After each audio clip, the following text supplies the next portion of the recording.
Hi, everyone. Thank you for joining us today and welcome to the American Academy of Diplomacy virtual interview series. I'm your host, Kyla Denwood, and I hope everyone is staying safe during this time. The purpose of this series is to share the experiences of Academy members with students and the general public in hopes of supporting the Academy's mission of strengthening appreciation and understanding of US diplomacy and foreign policy, and hopefully inspire the next generation to explore opportunities in this field. If you haven't already, please follow the American Academy of Diplomacy across all of our social media platforms for the latest diplomacy and foreign policy updates. Today, we're joined by Ambassador Tibor Nagy. Ambassador Tibor Peter Nagy Jr. is a former United States Assistant Secretary of State for African Affairs and a former American Foreign Service officer who served as the American ambassador to Guinea and to Ethiopia. After retiring from the Foreign Service, Nagy served as Vice Provost for International Affairs at Texas Tech University, from which he graduated in 1972. Ambassador Nagy was born in Budapest, Hungary in 1949 and arrived in the United States as a political refugee in 1957. He received a BA from Texas Tech University and an MSA from George Washington University in 1978. He speaks Hungarian and French and has received numerous awards, including the Department of State's Superior Honor Award, as well as being runner-up for the prestigious Deputy Chief of Mission of the Year Award. Thank you for joining us today, Ambassador Nagy. Oh, it's great to be here. Thank you so much for doing this, Kyla. My first question is, what sparked your interest in international affairs and diplomacy? Well, you mentioned in the bio that I was born in Hungary and I came out as a refugee in 1956 after the aborted Hungarian Revolution. And growing up in a communist country, I was told all during my childhood that Americans were brutal gangsters, who ate children for breakfast. And of course, we get to Vienna and it's the American embassy that has to process us for our refugee status. I was afraid to go in the building. I thought I'd be eaten up by American diplomats. And instead, they were some of the nicest, kindest, most polite people I've ever met. So I decided at the time as a little boy that if I ever make it to America, then my dream would be to become an American diplomat just like them. And sometimes dreams do come true. Oh, wow, that's definitely very interesting and amazing start to your journey as a Foreign Service officer.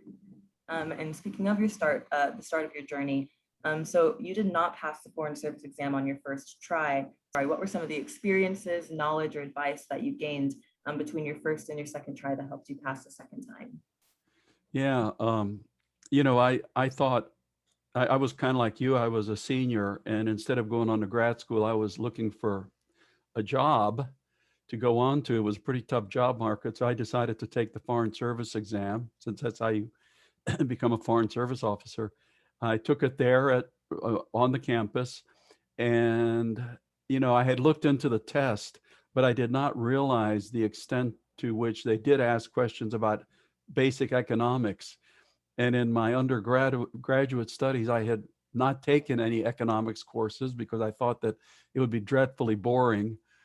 And so I go in and take the test, and I do really, really well on everything except not anything related to economics.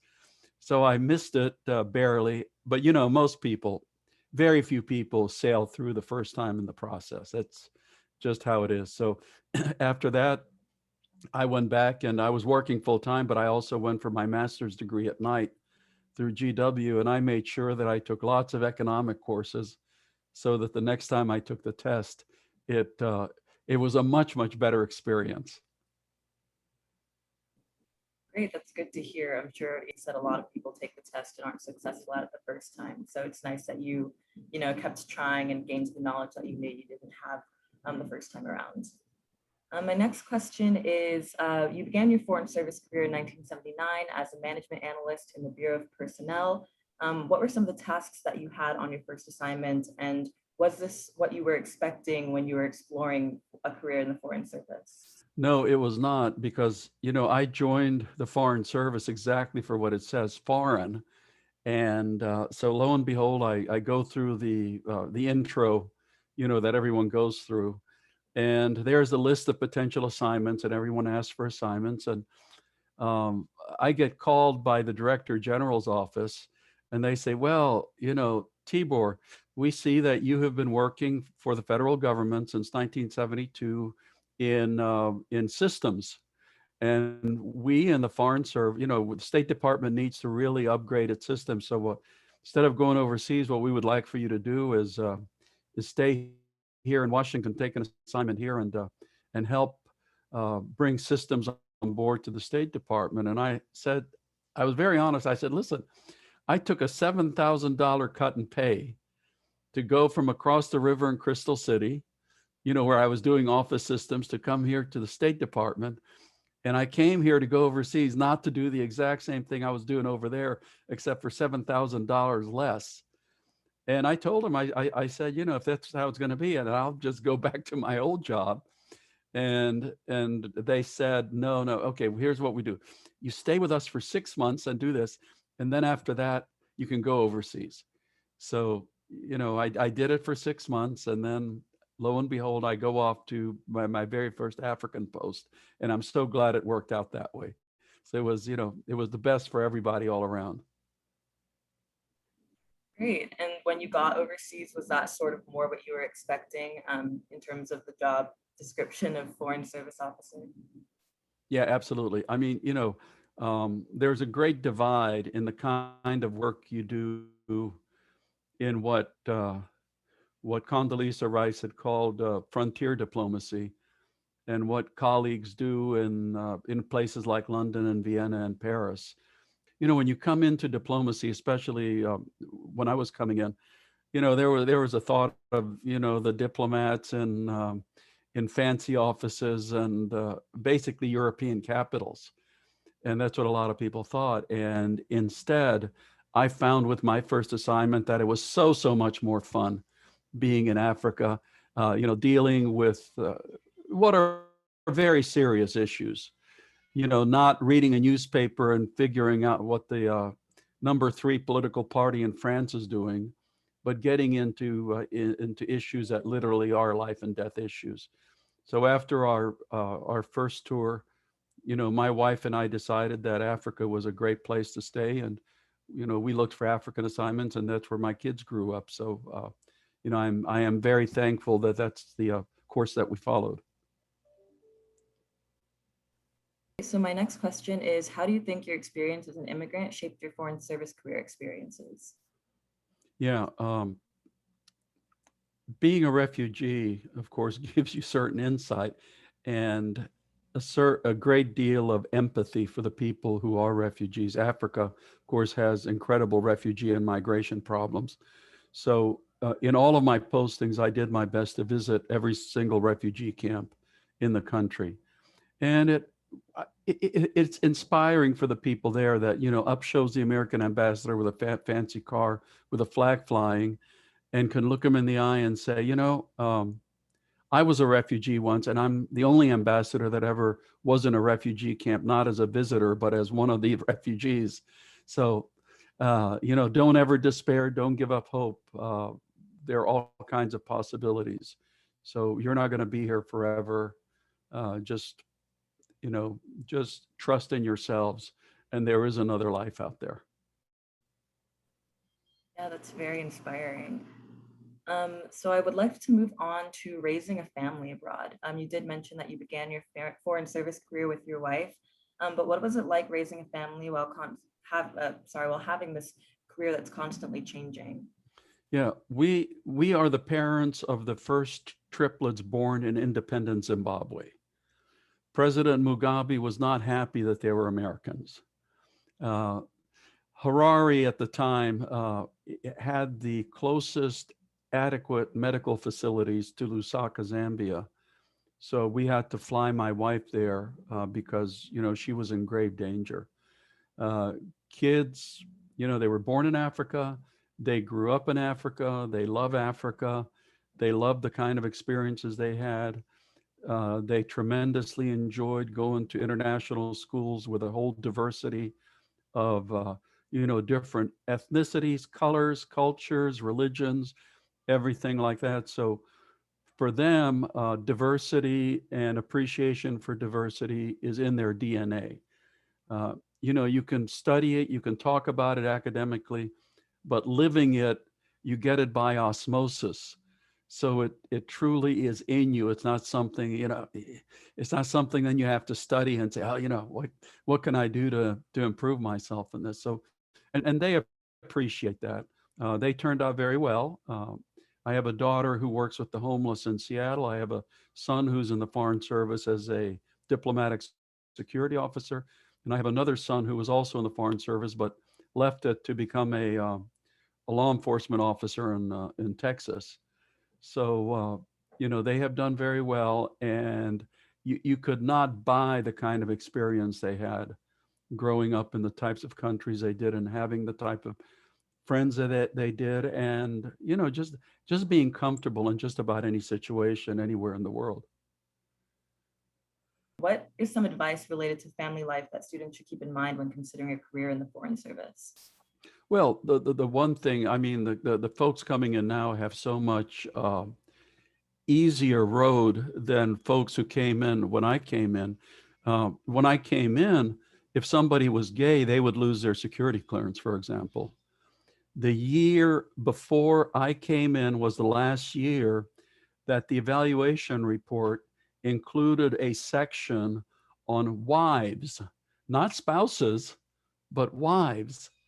The idea of diversity when I came in was a white male who did not graduate from an Ivy League college. So imagine how far we have come since then. So in today's Foreign Service, somebody single, married, married to a gay partner, uh, however they look at it, there's a place for them. Now, it's not as easy in some countries overseas, but the Foreign Service is very sensitive to that. So, they're not going to send folks to places where they're going to be, their lifestyle is either illegal or they're going to be made to feel very, very uncomfortable. I think the Foreign Service has become a lot more humane. Last year, it was very clear that the Foreign Service still has a huge diversity issue. The people in charge of the State Department are very sensitive to that. And I think that as horrible as the George Floyd killing was, it will lead to, again, another dramatic change in the Foreign Service. This will be the second such huge dramatic change. In the 1980s, there was a group of women officers who had a court case because they were not getting the kind of assignments, promotions as their male colleagues. The court held on their behalf, and as a result, the number of women now in the upper echelons is proportional. The problem is with folks of color, because there's still very, very few folks of color in the ambassadorial ranks. And, that's going to have to be changed by people coming through the ranks, just like it did before. But I'm confident that what happened last year is going to lead to dramatic, dramatic transformation in the service. Yes, it's definitely great to hear is that the service is becoming more diverse and accepting of people. So moving on to your Assistant Secretary of State for African Affairs position, what were some of the main responsibilities in this role that you took on? Yeah, it's literally one of those jobs that requires 7 days a week, 24 hours a day, because number one, you're the supervisor of the 47 ambassadors, in the 47 countries where you are. But then you're also responsible for assistant secretaries don't make policy, they recommend policy, either through the National Security Council or to the secretary through the Undersecretary for Political Affairs. Then you have to deal with all of the really nasty HR issues that come out from under the rocks, in the Bureau. And then you have to smile and meet with all the foreign dignitaries, that come to Washington from various African countries or who represent NGOs or civil society that deals with Africa.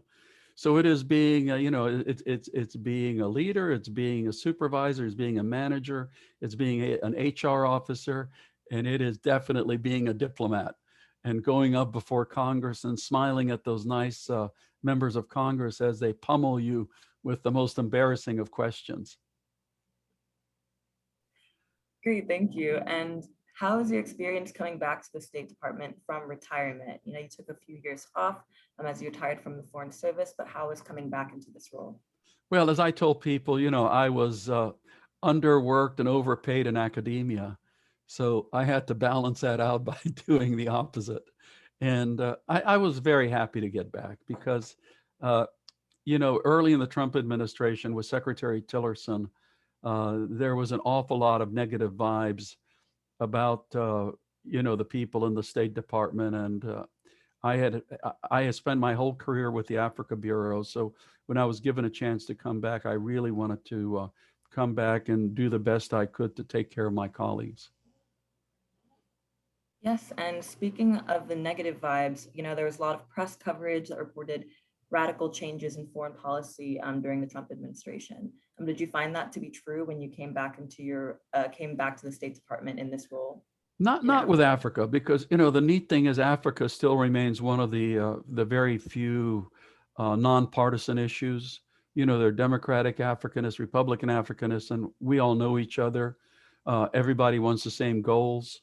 For example, one of my favorite supervisors ever was Susan Rice, and her political beliefs and mine are probably quite different, but we wanted the same things for Africa. You have differences in how to get there, but that's about it. So on the Africa side, no, I did not notice anything that dramatic. The Trump administration obviously was very different than other administrations because it was, what I would call management by chaos and a lot of, disruption instead of just, going along the normal process. But on the Africa side, because the White House was seized with a number of other issues, Africa very rarely, hit the radar screen at the White House. So, we continued with our strategies and goals and objectives. And then, of course, when COVID hit, everything kind of went out the window and everything was focused on that. So no, we continued just like we have before, and the continuation into the Biden administration has gone very, very smoothly on the African side.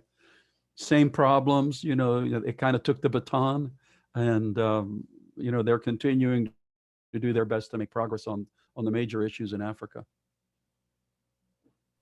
Great. And for our final topic for today, advice for students. So what skills or experiences do you believe assisted you in having a successful ambassadorial career? Well, I think the key is to get the kind of degree that reflects what you really want interested in life. And like with the State Department, there are job possibilities for just about any skill category. So, don't try to do something that you're really not passionate about. I mean, I did not want to be a political officer. I certainly did not want to be an economic officer. I did not want to be a consular officer because I cannot remember, the arcane regulations and paragraph numbers. But I did. I enjoyed dealing with people and, managing people. So I was back then it was called an administrative officer. Now they call it a management officer. And, you know, uh, get in the door as quickly as you can. That's why I tell students, take the stupid test. Just take the test. Don't worry about it. Don't worry about what you have to study for. Take the test because very few people get it the first time, and it shows you what you can and cannot do and where you're strong. And the best background for it, and this has been said a long time and it remains true, is read The Economist magazine. That does about as an objective of a view as possible of covering the world and covering various issues, from politics to economics in a non-boring way, and and technology and sciences and culture. And there's an international career for everybody, whether it's diplomacy, whether it's intelligence, whether it's development, whether it's media and culture, whether it's business, whether it's civil society, humanitarian work, it's there. Awesome. And my last question, what advice would you give to students like me who are wishing to engage more in African affairs specifically? Yeah, again, what I said for international careers is true for Africa. I mean, from my point of view, Africa is the continent of the 21st century. It's the only continent where the population is going to double between now and 2050. The economies are exploding. They're growing very rapidly. The young people are not going to put up with the kind of corruption and dictatorship that previous generations put up with. So, and also Africa has the raw materials and commodities which will actually fuel the 21st century economy. You know, the cobalts, the coltans, the tantalums, the, you know, those types of commodities. So by all means, I think Africa is the future, and it very, very much needs the skill sets of young people. Great. Thank you for joining us today, Ambassador Nagy. This has been another installment of the American Academy of Diplomacy interview series. For more information on U.S. diplomacy and foreign policy, please check out our website at academyofdiplomacy.org and our social media platforms. Thanks for tuning in, and we'll see you next time.